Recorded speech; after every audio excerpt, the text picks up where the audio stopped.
Hello, welcome to a special edition of Sports World. 2 days later than scheduled, the 150th Grand National is about to get underway at Aintree.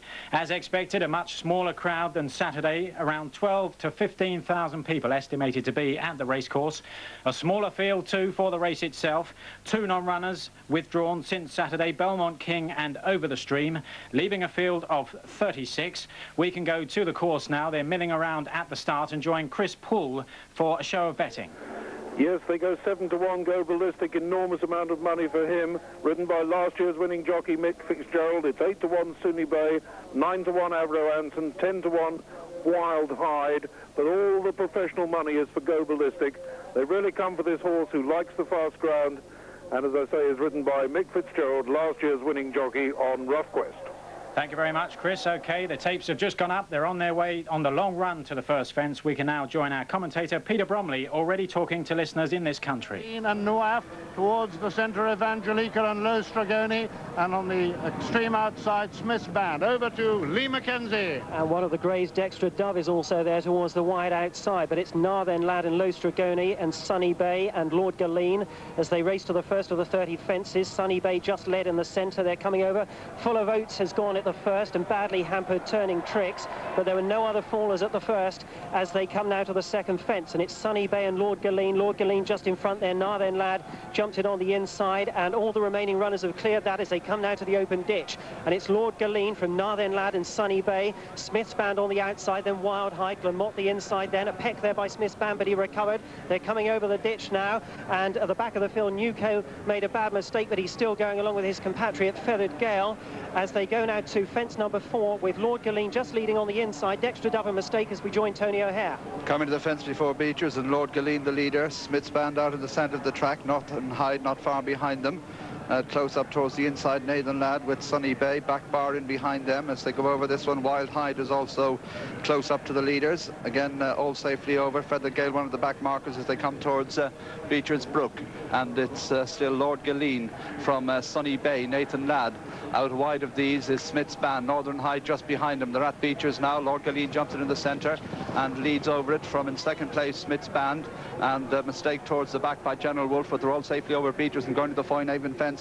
It's Lord Galeen and Smith's Band from Sunny Bay, Northern Hyde, Celtic Abbey and Wild Hyde are together, and Avro Anson made a bad mistake at that one. In fact, Glamott is gone at that fence as they go on now towards the next jump, the canal turn, and the leader Sunny Bay and Lord Galeen. Nathan Ladd is up there too with Smith's Band, Wild Hyde, Celtic Abbey in behind these with Dexter Dove and Avro Anson, and not far behind them is Nuaf as the leaders jump Valentine's. Lord Galeen in the lead from Sunny Bay as we join John Penny. Yes, they're now coming towards fence number 10. Lord Galeen still has it just over Sunny Bay, right up with the pace of Smith's Band. Then racing wide is Dexter Dove. Then comes Nuaf just in behind the leaders, another one chasing up the leaders. Then comes Mugani Beach. Coming now up towards the next one, this open ditch as they come to it. Still very little change up front. It's still Lord Galeen setting the pace to Smith's Band. Nuage on the far side, on the near side, Sunny Bay. Nuage has gone there, and so they're coming up now to the fence before Melling Road as they do so. Lord Galeen still the leader from on the far side, Smith's Band. Then comes Sunny Bay. They're followed then by Northern Lad. Then just after that is Wild Light, and that's in behind them, Narthen Lad. Another one just in behind them too towards the outside is Avro Anson. So that's the order with Dexter Dove right on the outside. Back to Peter in the grandstand. Yes, and they've come across Melling Road now, and the leader is Lord Galeen from Smith's Band. Sunny Bay is right there in third place, and then on the inside, Wild Hyde. On the outside of him is Northern Hyde, and then comes Narthen Lad. Behind Northern Lad is Celtic Abbey, and on the outside of Celtic Abbey I can see Avro Anson in a good position as they turn and face up to this next fence, number 13. And the leader, Lord Galeen. Lord Galeen, a New Zealand horse from Smith's Band on his outside. Sunny Bay right on the rails, the grey, looking very dangerous at this stage. And Lord Galeen and Sunny Bay over in the lead. Wild Hyde, a mistake there. Jockey did well to recover. There's a faller at the back, and Newco was very badly hampered there. They come now to this next fence, and the leader, Lord Galeen, from Smith's Band in the lead. Over in the far side, Sunny Bay, Narthen Lad, and there's a faller at the tail end of the field, and the faller at that is Straight Talk has gone. Straight talk out of it now for the chair jump. Lord Galeen is the leader from Smith's Band and Sunny Bay. Then Northern Hyde and Northern Lad and Buckboard Bounce is well placed. Avro Anson and Celtic Abbey's gone at the chair. Celtic Abbey a faller at the chair as they come to the water jump. There's still plenty running. And the riderless horse is going to carry Lothar. Oh, and the riderless horse almost carried Lord Galeen out. But up front, it's Smith's Band and Lord Galeen. Lord Galeen gains the lead again. Smith's Band is second. In third place, Sunny Bay. And then comes Northern Lad, Northern Hyde, Buckboard Bounce, and then Turning Tricks. And on the outside of Turning Trick, Valiant Warrior and Dexter Dove. Then comes Bishop's Hall and Evangelica. Then comes Spuffington. Behind Spuffington is Camelot Knight. And then right behind him comes Go Ballistic. And as they cross the Melling Road, and the leader, Lord Galeen, over to Lee Mackenzie. And there are plenty still standing in the 97 National. Lord Galeen towards the inside with Sunny Bay. Narthen Lad and Avro Anson well up there too with Northern Hyde. Smith's Band towards the outside as they came over. This is fence number 17. Then Dexter Dove is running next, and Valiant Warrior starting to move up now as they come towards the 18th fence.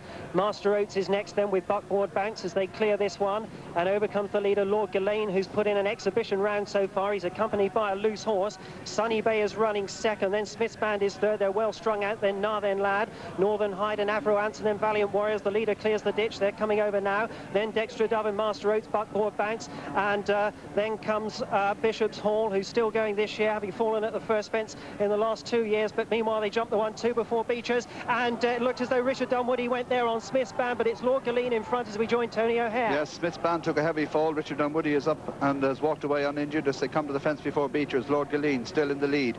Sunny Bay along the inside is over in second place. Then Nathan Ladd and Avro Anson. Behind these is Valiant Warrior and then Buckboard Bounce, and also Master Oates. Dexter Dove out wide. Northern Hyde has dropped back. Then Bishop's Hole. Behind these is Camelot Knight. Go Ballistic getting reminders.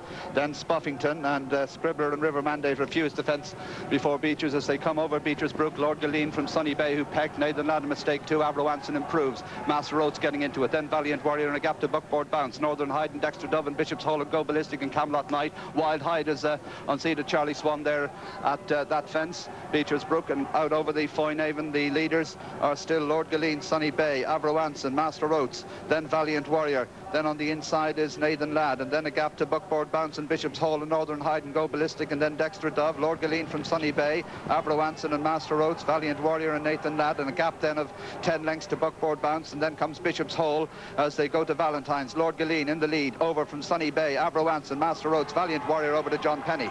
Yes, and the lead is still being held by Lord Galeen, being trapped by Sunny Bay. These two more or less dictated right from the start. Master Oates is also improving. Avro Anson just in behind the.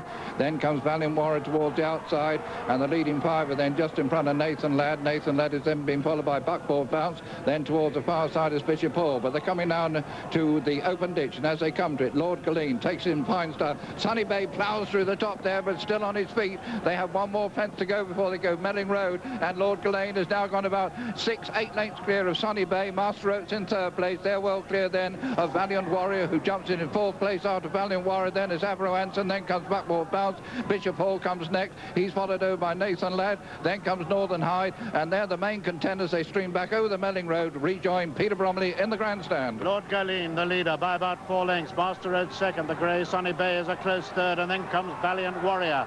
Then we've got a long gap to Buckboard Bounce. Then another gap to Avro Anson.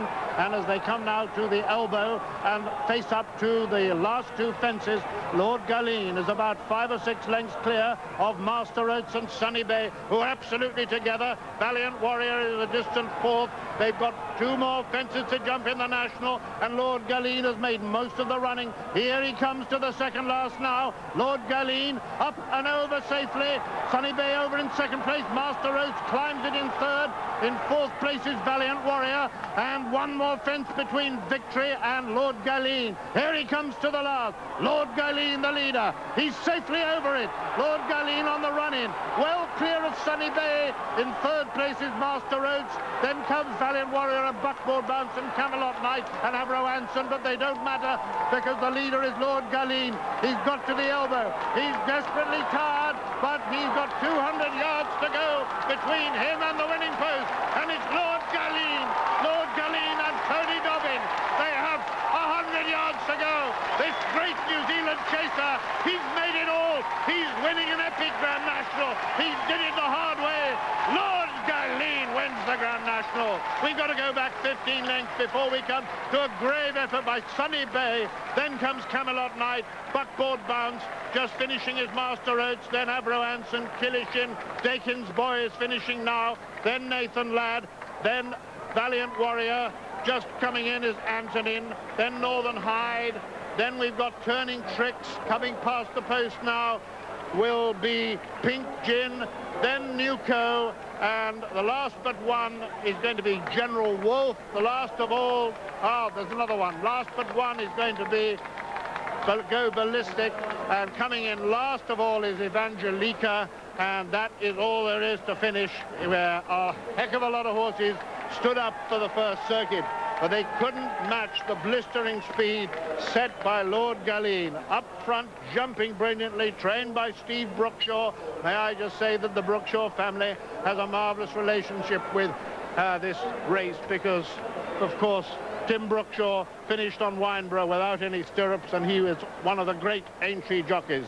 And now Steve Brookshaw has trained a winner for Mr. Stan Clark, who looks after the affairs at Uttoxeter and Newcastle and has done wondrous things there. And I think this will give everyone in racing an enormous amount of pleasure that this great horse, Lord Galeen, has done it so spectacularly, jumping all the way and in front. But Charlie Brooks will be proud of Sunny Bay, who was second, and Camelot Knight came through from the back to finish third, with Buckboard Bounce in fourth place. Thanks to our commentary team at Aintree of Lee Mackenzie, Tony O'Hare, and of course describing the finish, Peter Bromley. What a magnificent display. Back with us is Chris Paul, our resident racing expert. Chris, I was on Sunny Bay for my sins, but you don't mind coming second to such an exhibition of jumping as that? Magnificent performance by Lord Gillane, made every yard of the running over under Tony Dobbin, has won it at 14-1, second the grey Sunny Bay, big race by him. Third, the outsider Camelot Knight, and fourth home Buckboard Bounce. But this was all about Lord Gillane, jumping, galloping for Tony Dobbin, always up in the van, always holding the trump cards, and he's won it absolutely brilliantly. A great success for Lord Gillane and for Tony Dobbin at 14-1. And also, Chris, just briefly, a great success for a racing family too, the Brookshaws and the Clarks. Indeed, yes. Stan Clark, the owner, of course, is also the owner of Newcastle and Uttoxeter Racecourse. Tremendous enthusiast, and this horse trained by Steve Brookshaw, whose uncle Tim Brookshaw was a great jockey over these Aintree fences for so many years. So family successes all round, and a brilliant ride by the young Irishman Tony Dobbin, winning his first national. Lord Gillane from pillar to post. Thank you very much, Chris Paul. A reminder then, 14-1 the winner, Lord Gillane of the Grand National, the 150th Grand National, 2 days late. But racing was also a winner today. The sport has made an important statement. A cherished part of our sporting heritage is intact. That's it from this special edition of Sports World. That was Mike Costello.